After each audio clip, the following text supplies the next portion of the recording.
look at probabilistic proposition logic. So we'll cover full joint distribution and reasoning and then Bayes networks and things.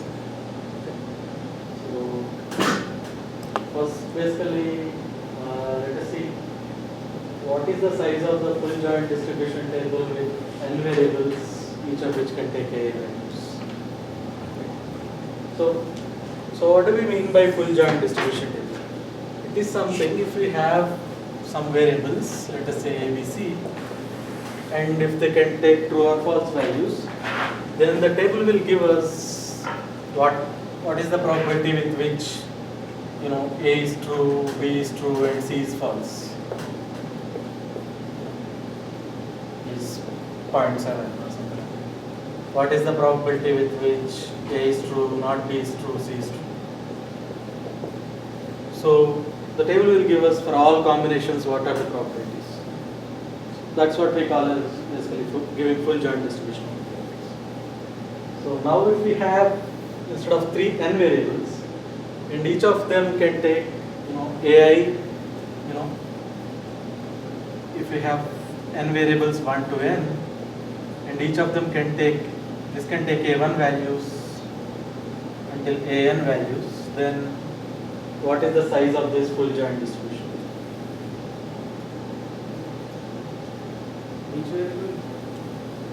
Each variable can take a. Yeah. So here a can be either true or false. So here my variable 1 can be either one of the a1 things. If a1 is 3, let us say it can take value 1, 2 or 3. So if this is some 2 or 4, then maybe it will take values 1 of 5, 6, 7, 8. Okay. We product of all the AI. So we need how much? Basically a1 into a2 into so on an minus 1, right? Because if we know for all these values except maybe some one combination, then we can anyway get it by summing it all up and 1 minus 1. Get it? So basically here, somebody gives us all these values, right? How many values are possible? 2 power 3, right? In this case. Then if instead of giving all the 2 power 3 values, if somebody doesn't give one of the values, then we can still compute it, right? Because the sum should be 1. Either A will be true or B will be true or C will be true. One of these things will happen. Something is true, something is false, or something is true, or all are false. So basically the sigma of all these, different possibilities is 1.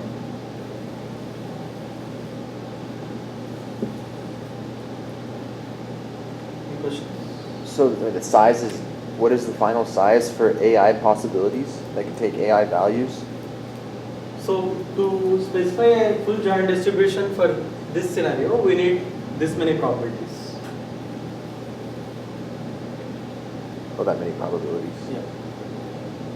Right. Here what we did, this can take 2 values, this can take 2 values, and C can take 2 values. So we did 2 into 2 into 2, which is 2 power 3, minus 1. Because of this property. Why wouldn't it be, wait, but if there's an different values that it can take, how come it wouldn't be an times an? Exactly, this is that thing, a1 times, so this variable can take a1 different values. Oh, I see. v2 can take a2 different values. Okay. So it's actually that product. How many values each variable can take. This into this.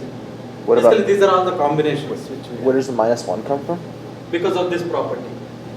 So if 1 is missing, we'll be able to get it anyway. What do you mean if 1 is Any missing? one of the combinations. Let us say if somebody didn't give us the value of a1 equal to 2 and an equal to some 3. Everything else is given. Then what we can do is sum all those up, and 1 minus that will be the probability of this You're assuming there that different variables can take different amounts of values. Yeah. That's what we have generalized the. But problem if here. each variable could take n different values, it would be n to the an, right? If each, so all these, so you are saying that what you are saying is a1 is n. Because above in the binary one, each variable can only take two values, Two true or values, false. yeah. Two So if into two you into- extended that to saying that each Each variable can could take take a1 values. like a what? A1. Okay, so say each variable could take a1 value, so then it would be n raised to A1 power n. a1 power n, yeah. Right? That's what is happening here. So if all of these are a1, then this will simply become a1 multiplied n times, which is a1 power n. Okay.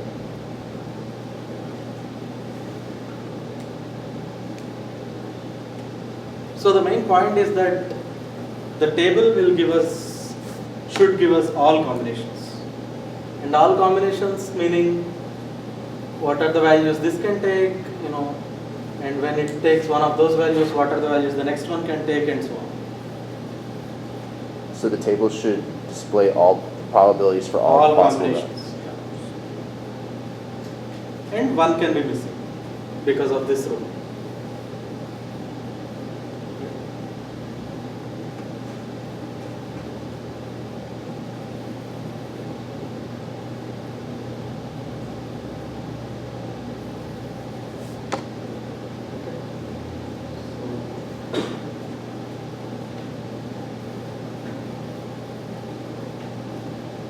Okay, so we'll go back to our problem of A goes to movie, B goes to movie, C goes to movie. Right? So I have skipped D to minimize the size of the table. So how does the full joint distribution look like? Something like this. Right? Oh, sorry. I didn't that. I didn't make sure that the sum should be wrong.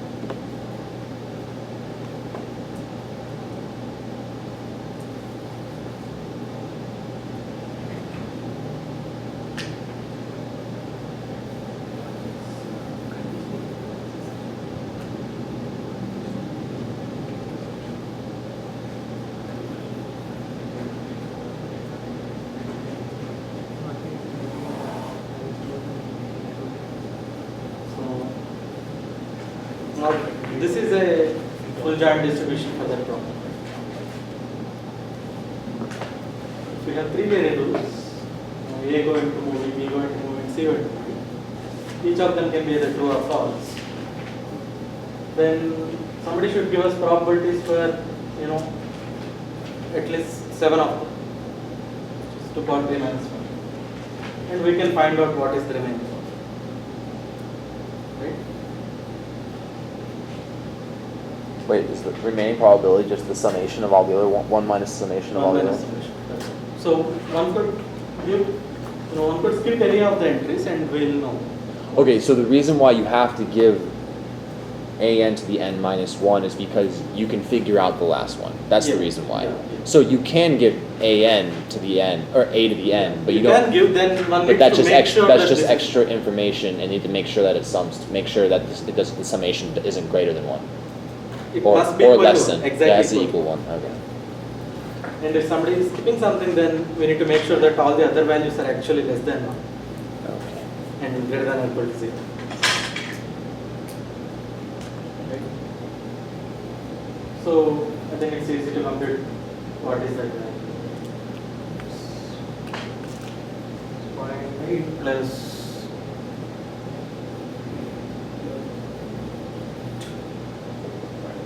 sorry. We did make sure that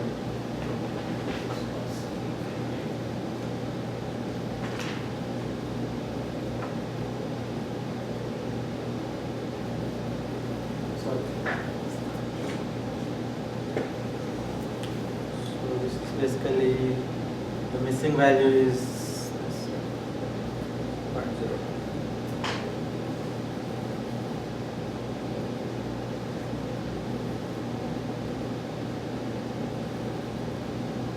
I just summed it up and one answer.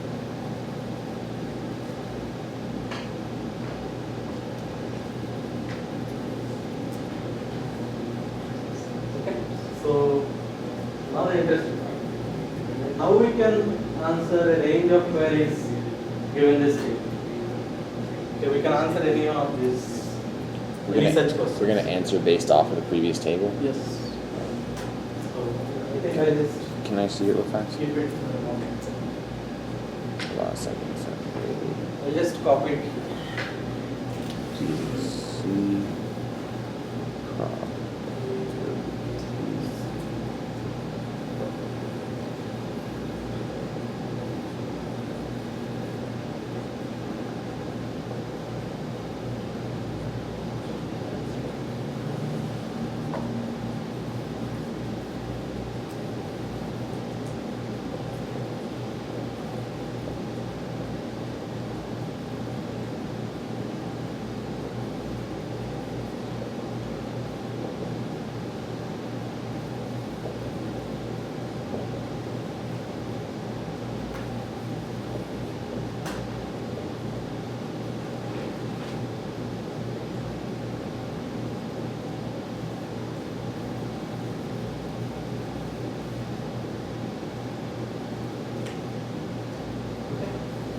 So given this table, now we want to answer this.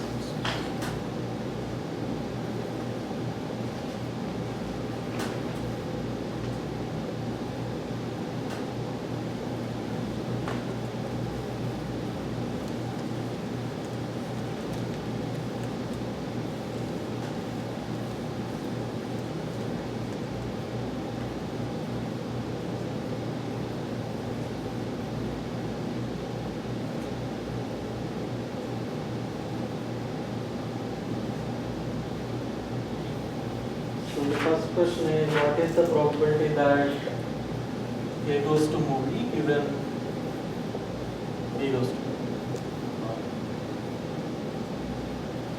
So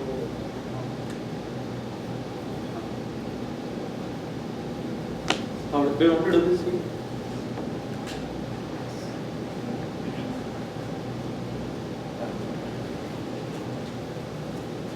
So this would be that so the probability that B goes to a movie is only in 4 places, and out of those 4 cases, which are these 4, it seems that A only goes to a movie twice. So the probability that A goes to a movie is 2 by 4. So that's all. So you don't take count of the times that B goes to the movie when A doesn't go to the movie? Yeah, but the question is that what is the probability that A goes to the movie when B goes to the movie? So B goes only in 4 cases, and out of those 4 instances, A only goes 2 times. So if somebody tells us already that B is already going to the movie, which means we'll consider only those cases where B is true, Yeah. then what is the probability that A is going to be?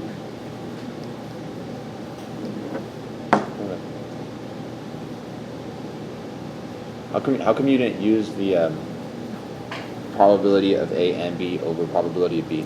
Yeah, so we could, let us It do is the that. same thing, but yeah. Yeah, let us do that. Let us verify this, whether it's correct or not, right? So, use Bayes' rule, we know that this is probability that A and B happening given probability of B happening, right? So, and what is the probability that both are happening? 0.3. First, right? Which is 0.8. That's it. No, shouldn't the bottom be? And probability of B happening is Isn't it? 0.3 plus the 0.07 plus 0.09, right? Yeah, so that's what I got. I actually didn't. Yeah. I forgot to use. Yeah, see, that's right. Continuous probability values. No, that's why I was confused. Yeah, So we'll rectify it. it's 0.65. Oh, This that's is- 0.46. Yeah. That's fine. Basically 0.65. 30 whatever. Again, That's the value. So now what is the problem here? I used it as one. I mean, as a uniform distribution of probabilities. Yeah, he basically assumed that whenever all these cases he assumed that the probability of Occurrence. A going in both these cases is 1. Right? So how do we modify it to, Wait, what were you assuming? So I assume that all these cases, the 8 possible cases of ABC on the truth table, Yeah. have equal probabilities of happening. That is 1 by 8. So that is 0.0125. So if you consider that, Oh. then the upper 2 cases are equally likely as the 4 cases. So 2 by 4 into the same factor. Okay. So it would be that. I think I yeah. So basically what, if you want to do this way, what you need to do is, it's fine. I mean, you could use this for all purposes, but we'll just rectify this approach, okay? What he considered is, to begin with, given B is true. So he is only concerned with these things. Alright? So that's fine. Now given B is true, when is A true? What is the probability that A is true in this case? 0.3. Right? 0.2 and here 0.1 and here A isn't true then. A is not true.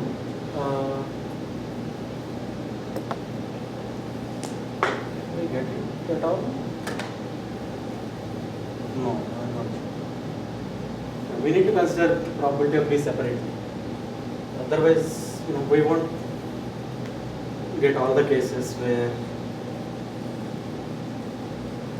B is true. Right? Basically, we will miss the probabilities. Even here there is some probability of. So when we are trying to calculate what is the probability that B is true, we will sum all these cases, and basically that has to come in the denominator. Otherwise, you can't just count the cases where B is true.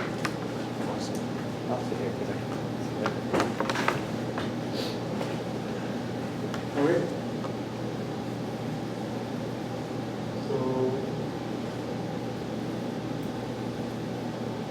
So the approach is fine. Only thing is that he assumed that this will happen with one probability and this will happen with one probability, which is the mistake. B happening is not, should not be given one weight in each of the cases. It should be given probability of B weight, which is what we did here. Here it has given equal weight in all the cases.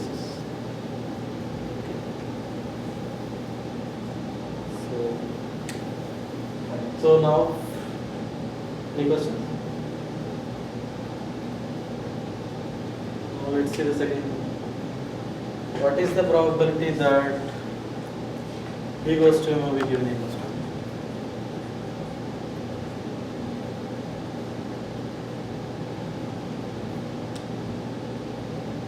Same process. Yep. Probability B and A over the probability of A.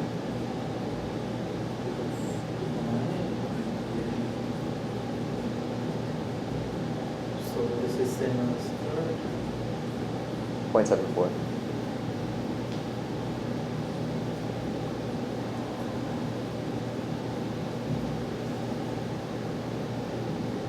okay.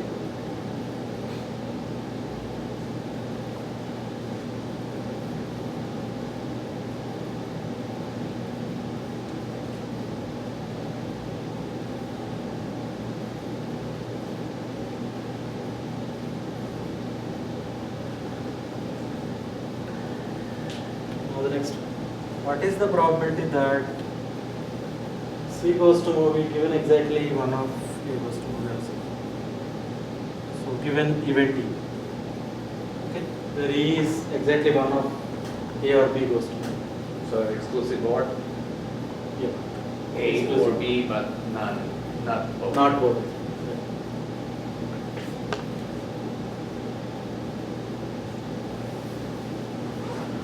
So how do we do this? How do you find the probability of an exclusive OR? From the table, right? I mean, without looking at the table and summation in terms of a formula.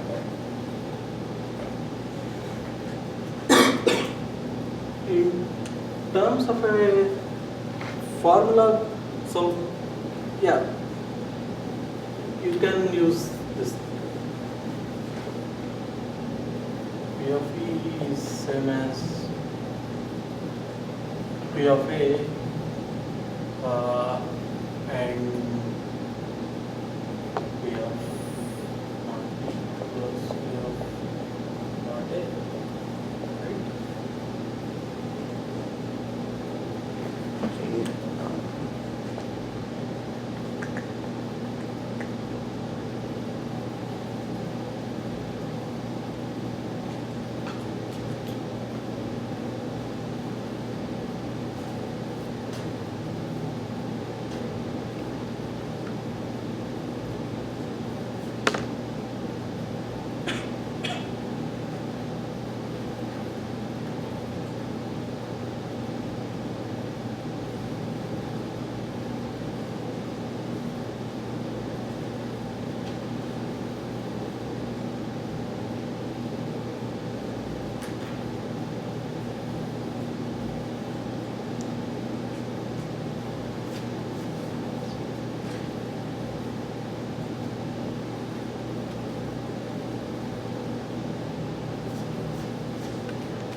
Basically simple. Whatever is asked, you just think in terms of the cases and write down the cases. You can even more elaborated write down saying all. So when you look at this table, what do you look at? So A or B happen. So you can basically tick mark this, this and this, right? You can just write it as a summation of this. Here I almost try to get the compressed form. You can just put the tick marks and then write it as basically P A naught B C plus P A naught B naught C plus these two terms, right? These two are effectively this and the next two will be effectively that, right? So it's just go through all the cases. But P of A and not B, isn't that P of A times B, not B? Like, Which one? This one? yeah, the first component. Uh-huh. So P of A and not B, isn't that's and, right? It's conjunction. Isn't that what? So it's not P of A times P of not B? No. This is where A and not B both are true, which means A is true and B is false. Okay. So this is the probability with which A is true, B is false. This is the probability with which A is false, B is true. Ultimately, that makes up the probability of.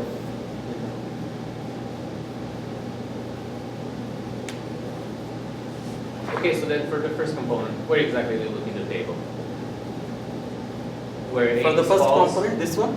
Yeah, A is false and Yeah, so basically B, all the A is missing true. things, you need to sum over all the missing literals. Okay. What is missing here? C is missing. So you need to sum over. So this will become this. The C is true and C is not true. Okay. Whatever is missing, you just need to consider all the cases, both cases, C, not C. And then, so for the next one, right? You forgot one term there? Yeah. Okay. Yes.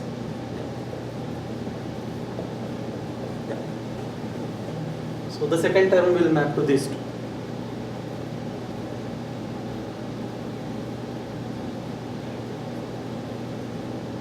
Alright.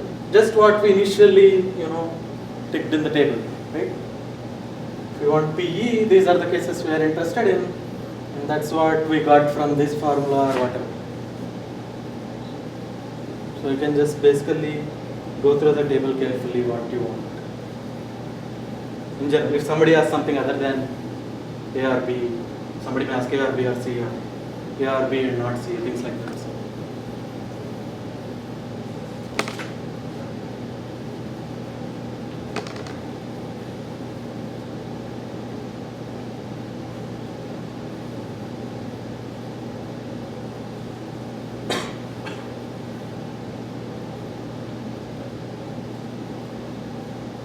So what is the value of this?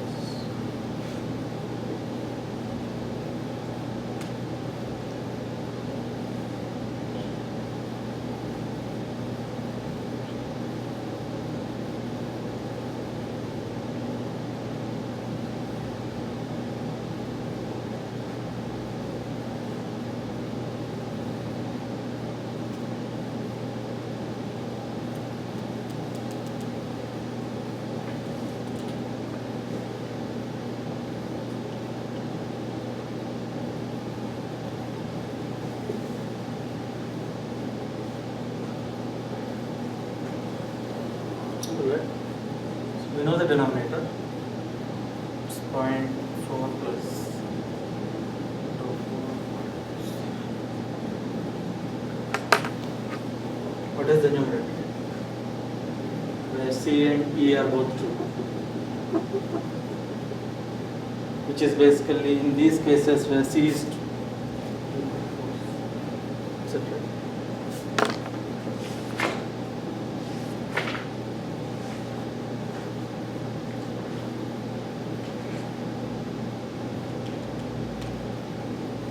Just have to identify where are all the evidence is true, in which case that is the event E, and in those cases where C is true.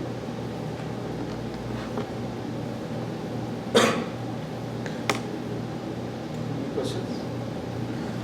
So wait, that probability is the probability of the exclusive OR. It's just you're taking the summation of the different places where not B is. Where C and E both are true. Either A is false or B is false or not. I already ticked, right? Where are all the E is true?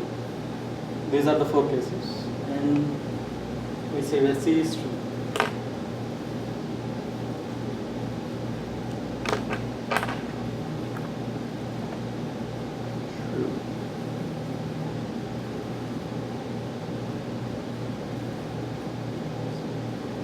So, clear? Do you want to answer any more queries on this table? Just for the fun of it. We should be able to do any sort of combinations, right? Anything given anything. And yeah, we need to also appreciate the fact that the interesting parts are the queries where we have some evidence. So what is the probability when something else is given? If this part is not there, then it's very easy. You just have to sum it up, all the cases where A holds and things like that. So all the interesting parts have some evidence. Given this, what is the probability of something else happening?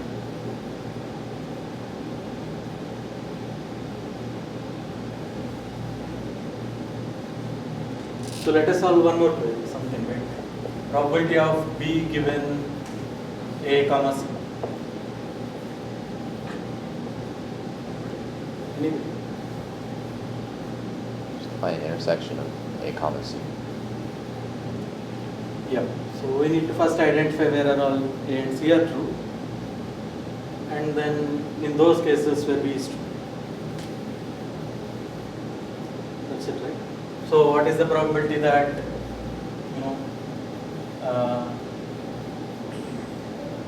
so exactly so either B is true or C is true.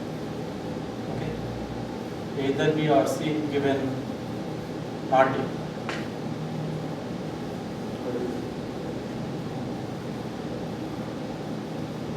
Simple lookup, right? Once again, tick mark all the cases where not A is true, where basically A is false, and in those cases see exactly the cases where only one of them is true. Get a hang of it. Anything can be answered. Where does independent? When is it important to assume that independence of the variables exists, or is it not important here at all? Here it's not required. Here we are given much more direct information.